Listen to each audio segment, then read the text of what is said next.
একটি দোয়া, সব চাইতে শক্তিশালী দোয়া, অসাধারণ উপকারী দোয়া। মাত্র ৩০০ বার পাঠ করলেই ঋণ হতে নাজাত পেয়ে যাবেন। ঋণের পরিমাণ পাহাড় সমান হলেও আল্লাহ পাকের ইচ্ছাতে একবারেই ঋণ পরিশোধ হয়ে যাবে, মুক্তি পেয়ে যাবেন। মহান রব্বুল আলামিনের ইচ্ছাতে আপনি কখনো কোনোদিন জীবনে আর ঋণী হবেন না, ঋণগ্রস্ত হবেন না। আল্লাহ পাক এই বিপদ হতে, এই ঋণ হতে আপনাকে নিরাপদে রাখবেন ইনশাআল্লাহ, এর মধ্যে কোনো সন্দেহ নেই। প্রিয় দর্শক, অসাধারণ দোয়া, দুই শব্দের দোয়া, সব চাইতে শক্তিশালী দোয়া। প্রিয় দর্শক, আন্তরিকতার সহিত দোয়াটি পড়বেন। চারিদিক হতে টাকা পয়সা, ধন দৌলত, সম্পদ আসা শুরু হয়ে যাবে। মহান রব্বুল আলামিনের ইচ্ছাতে আপনি এত বড় ধনী হবেন যে আপনি আর কখনো কোনোদিন অন্যের কাছে আপনাকে আর হাত পাততে হবে না। আর্থিক দিক হতে এতটাই শক্তিশালী হয়ে যাবেন, আপনার আর্থিক উন্নতি এতটাই হবে, বলুন সুবহানাল্লাহ। অসাধারণ শক্তিশালী এই দুই শব্দের দোয়া। প্রিয় দর্শক, অনেক টাকার ঋণী, ঋণ নিতে নিতে অনেক টাকার ঋণ হয়ে গেছে। আপনি এখন কঠিন অভাবের মধ্যে আছেন, কঠিন সময়ের মধ্যে আছেন, কিছুতেই ঋণ পরিশোধ করতে আপনি পারছেন না, অক্ষম হয়ে আছেন। প্রিয় দর্শক, এই ঋণের চিন্তায় আপনার দম বন্ধ হয়ে আসছে, পাহাড় সমান চিন্তা, টেনশন আপনার মাথায়, রাতে ঘুম নাই, আর দিনের বেলাতে বেইজ্জতি, অপমানিত হচ্ছেন। প্রিয় দর্শক, এমন পরিস্থিতি দাঁড়িয়ে গেছে সমাজে, আপনি নিজের চেহারাটুকু দেখাতে আপনার লজ্জা হচ্ছে, আশঙ্কা হচ্ছে। এই রকম কঠিন পর্যায়ে আপনি পৌঁছে গেছেন ঋণের কারণে। প্রিয় দর্শক, কোনো ভয় নাই, চিন্তা নাই, নৈরাশ হবেন না। আল্লাহ রাব্বুল আলামিন আমার আপনার অভিভাবক, আমার আপনার সাহায্যকারী। আপনি সেই মহান রব্বুল আলামিনের দরবারে সব চাইতে শক্তিশালী দোয়া, পাওয়ারফুল দোয়াটি আপনি আন্তরিকতার সহিত পড়ুন। ইনশাআল্লাহ অবস্থার পরিবর্তন হয়ে যাবে, হালত পরিবর্তন হয়ে যাবে, আপনার মুখে হাসি ফুটবে, এই টেনশন দূর হবেই হবে। আর ১ টাকাও ঋণ থাকবে না, সব ঋণ পরিশোধ হয়ে যাবে ইনশাআল্লাহ। প্রিয় দর্শক, এই অসাধারণ দোয়াটি এতটাই উপকারী, কঠিন থেকে কঠিন বিপদ আপদ মুসিবত সহজেই দূর হয়ে যায়, বান্দা সহজেই মুক্তি পেয়ে যায় এই অসাধারণ দোয়াটির ওসিলাতে, বলুন সুবহানাল্লাহ। প্রিয় দর্শক, অলসতা নয়, গাফিলতি নয়, এই দোয়াটি আপনি পাঠ করুন। প্রিয় দর্শক, এই দোয়াটি কতটা শক্তিশালী, কতটা পাওয়ারফুল, উপকারী আমার আপনার জন্য। প্রিয় দর্শক, কিতাবের মধ্যে এসেছে, তাফসিরের মধ্যে এসেছে, আল্লাহ পাক ফেরেশতাদেরকে বললেন আমার আরশকে বহন করো, প্রিয় দর্শক, ফেরেশতাদের সংখ্যা হচ্ছে ৮ জন। সেই ফেরেশতারা আল্লাহ পাককে বললেন, ইয়া আল্লাহ কাইফা নাহমিলু আলাইয়া আজমাতুকা, হে আল্লাহ আপনার এই আরশকে আমরা কেমন ভাবে বহন করব, এ তো অনেক ভারী। প্রিয় দর্শক, ওই ৮ জন ফেরেশতা এতটাই শক্তিশালী, গোটা পৃথিবীর সমুদ্রের পানি যদি তাদের মাথায় ঢেলে দেওয়া হয় তবুও তাদের শরীর ভিজবে না। পায়ে আস্তে আস্তে সব পানি শুকিয়ে যাবে। এত বৃহৎ আকারের সেই ফেরেশতারা এবং এতটাই শক্তিশালী, এই জমিন এই আসমানকে তারা এক হাতে তুলে নিতে পারবে। প্রিয় দর্শক, আপনি কল্পনা করতে পারছেন এই দুনিয়ার আসমান দ্বিতীয় আসমানের তুলনায় একটা আংটি। সাহারা মরুভূমির কাছে একটা আংটি যেমন নগণ্য, এই দুনিয়ার আসমান দ্বিতীয় আসমানের কাছে সেই রকম নগণ্য। এইভাবে করে ৭ আসমান আল্লাহ পাকের আরশের তুলনায়, ৭ আসমান ৭ জমিন কুল কায়নাত আল্লাহ পাকের আরশের কাছে ওই আংটির মতো নগণ্য। বলুন সুবহানাল্লাহ। এই ফেরেশতাদের মধ্যে একজন ফেরেশতা ৭ জমিন ৭ আসমানকে এক হাতে তুলে নিতে পারে, কিন্তু সেই ফেরেশতা একজন নয়, ৮ জন। তিনারা সকলেই বলছেন, ইয়া আল্লাহ কাইফা নাহমিলু, আমরা কেমন ভাবে আপনার আরশকে বহন করব, আপনার আরশ তো বৃহৎ, অনেক অনেক বেশি ওজন, অনেক অনেক বেশি ভারী। আল্লাহ রাব্বুল আলামিন তখন এই দোয়াটি, এই পাওয়ারফুল দোয়াটি পড়তে বললেন, আর বললেন এই দোয়াটি তোমরা পড়ো আর আমার আরশকে বহন করো। প্রিয় দর্শক, ওই ৮ জন ফেরেশতা দোয়াটি পড়তে আরম্ভ করলেন।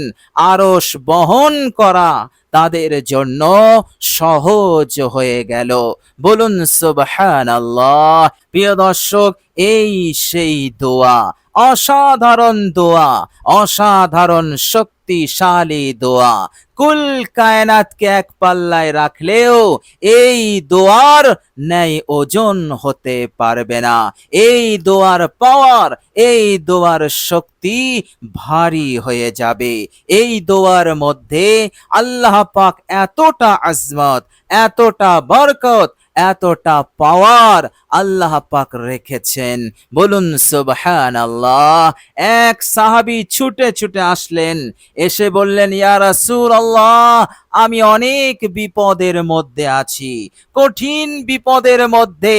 আল্লাহর নবী সাল্লাল্লাহু আলাইহি সাল্লাম সবচাইতে শক্তিশালী দোয়াটি, এই দোয়াটি শিখালেন, বললেন এই দোয়াটি পাঠ করো। ৩ দিনের মধ্যেই সেই সাহাবী ছুটে ছুটে এসে বললেন, ইয়া রাসূলুল্লাহ, আমার বিপদ কেটে গেছে। বলুন সুবহানাল্লাহ। সুতরাং এই অসাধারণ দোয়াটি আপনি পড়ুন মাত্র ৩০০ বার। ঋণের পরিমাণ পাহাড় সমান হলেও কোনো ভয় নাই। এই দোয়া আপনাকে চিন্তা মুক্ত করে দেবে। এই দোয়া আপনাকে নাজাত দান করে দেবে। বলুন সুবহানাল্লাহ। সুতরাং গাফিলতি করবেন না, অলসতা করবেন না, অবশ্যই সঠিক নিয়মে, সঠিক পদ্ধতিতে দোয়াটি পাঠ করুন। প্রিয় দর্শক, মনে রাখবেন, ঋণের বালা বড়ই ভয়ঙ্কর বালা। হাদিস শরীফের মধ্যে এসেছে, আবু দাউদ শরীফ, আল্লাহর নবী সাল্লাল্লাহু আলাইহি সাল্লাম বলেছেন, ইন্না আ'জামাল কাবাইরি ইন্দাল্লাহ, আল্লাহ পাকের কাছে যে গুনাহগুলো অনেক বড় বড় গুনাহ, সেই বড় বড় গুনাহের মধ্যে এটিও একটি বড় গুনাহ। সেটি হচ্ছে আইয়ামুতা রাজুলুন আলাইহি দাইনুন, বান্দা মৃত্যুবরণ করলো এমন অবস্থায় যে সে ঋণগ্রস্ত ছিল। প্রিয় দর্শক, এটি হচ্ছে অনেক বড় গুনাহ। আল্লাহর নবী সাল্লাল্লাহু আলাইহি সাল্লাম বলেছেন, মুমিন বান্দার রূহ আসমান জমিনে আটকে যায়, সেই আরাম সেই রহমত সে লাভ করতে পারে না যতক্ষণ তার ঋণ পরিশোধ না হচ্ছে। সুতরাং ঋণের কারণে একজন মুমিনের আত্মা, মুমিনের রূহ আসমান এবং জমিনের মাঝে লটকে যায়। প্রিয় দর্শক, ঋণের বালা বড় ভয়ঙ্কর বালা। নবীজি সাল্লাল্লাহু আলাইহি সাল্লামের জামানায় এক সাহাবীর মৃত্যু হলো। আল্লাহর নবী সাল্লাল্লাহু আলাইহি সাল্লাম জিজ্ঞাসা করলেন, এনার কি কোনো ঋণ আছে? সাহাবারা বললেন, ইয়া রাসূলুল্লাহ, হ্যাঁ, ইনি ঋণগ্রস্ত অবস্থায় ইন্তেকাল করেছেন। আল্লাহর নবী সাল্লাল্লাহু আলাইহি সাল্লাম বললেন, এর জানাজার নামাজ তোমরা পড়ে নাও, আমি পড়ব না। সঙ্গে সঙ্গে আবু কাতাদা রাদিয়াল্লাহু তাআলা আনহু দাঁড়িয়ে বললেন, ইয়া রাসূলুল্লাহ, এই ব্যক্তির ঋণ পরিশোধের দায়িত্ব আমি নিয়ে নিলাম। এরপর নবীজি সাল্লাল্লাহু আলাইহি সাল্লাম সেই সাহাবীর জানাজার নামাজ পড়লেন। প্রিয় দর্শক, ঋণ এতটাই ভয়ঙ্কর, এই জন্য আমাদেরকে ঋণ পরিশোধের জন্য আমল করতে হবে। ঋণ যত বড় ভয়ঙ্কর, এর হতে মুক্তি পাওয়ার জন্য আল্লাহ পাক আমাদের জন্য সহজ রাস্তা রেখেছেন, সহজ উপায় রেখেছেন। আর সেই সহজ উপায় হচ্ছে আপনার মূল্যবান সময় হতে কিছুটা সময়, কয়েক মিনিট সময় এই আমলে, এই দোয়াতে ব্যয় করুন। আল্লাহ পাকের ওপরে আস্থা রাখুন, ভরসা রাখুন। এটি হচ্ছে ঋণ হতে মুক্তির সর্বশ্রেষ্ঠ উপায়। বলুন সুবহানাল্লাহ। প্রিয় দর্শক, এই ঋণ দুনিয়ার বুকে আপনাকে ধ্বংস করে দেবে, পরকালেও নিয়ামত হতে, জান্নাত হতে মাহরুম করে দেবে। এই জন্য বিষয়টা অবহেলার নয়, বিষয়টা গাফিলতি করার নয়। আন্তরিকতার সহিত দোয়াটি পড়ুন। প্রিয় দর্শক, চলুন এবার আমরা জেনে নেব এই অসাধারণ আমলটি আমরা কিভাবে করব। প্রিয় দর্শক, শুরুতে আপনি সুন্দর করে অজু করে নেবেন। প্রিয় দর্শক, অজুর মধ্যে কোনো রকম ভুল ত্রুটি করবেন না। এক মনোযোগী হয়ে, কারো সাথে কথাবার্তা না বলে আপনি সুন্দর করে অজুর অঙ্গগুলো ধৌত করবেন। অজু হয়ে গেলে দাঁড়িয়ে দাঁড়িয়ে পড়বেন, আশহাদু আল্লা ইলাহা ইল্লাল্লাহু ওয়াহদাহু লা শারীকা লাহু ওয়া আশহাদু আন্না মুহাম্মাদান আবদুহু ওয়া রাসূলুহু। প্রিয় দর্শক, এবার আপনি একটি জায়গায় বসবেন যেখানে কেউ আপনাকে ডাকাডাকি করবে না, কেউ আপনাকে বিরক্ত করবে না। কাছে ফোন থাকলে আপনি সুইচ অফ করে দেবেন অথবা সাইলেন্ট করে দেবেন। প্রিয় দর্শক, ওটাকে এক পাশে রেখে দুনিয়ার সব কিছু হতে ধ্যান মনোযোগ হাঁটিয়ে এক আল্লাহ পাকের দিকে করবেন। আপনি মনে মনে করবেন, আমি মহান রব্বুল আলামিনের দরবারে আছি, আমার সম্মুখে কেহই নাই, শুধুমাত্র আল্লাহ রাব্বুল আলামিন আছেন। আমার দরখাস্ত, আমার আবেদন শোনার জন্য তিনি প্রস্তুত এবং আমাকে সাহায্য করার জন্য তিনি প্রস্তুত হয়ে আছেন।